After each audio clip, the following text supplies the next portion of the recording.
সাবেক সিএসি নুরুল হুদার সাথে মব জাস্টিসের ঘটনার সাথে পুলিশের কেউ জড়িত থাকলে তার বিরুদ্ধে ব্যবস্থা নেওয়া হবে বলে জানিয়েছেন স্বরাষ্ট্র উপদেষ্টা অবসরপ্রাপ্ত লেফটেন্যান্ট জেনারেল জাহাঙ্গীর আলম চৌধুরী।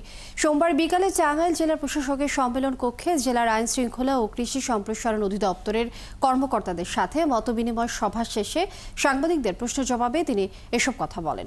এ সময় তিনি পুলিশকে মানবিক এবং জনবান্ধব পুলিশ হবার আহ্বান জানান।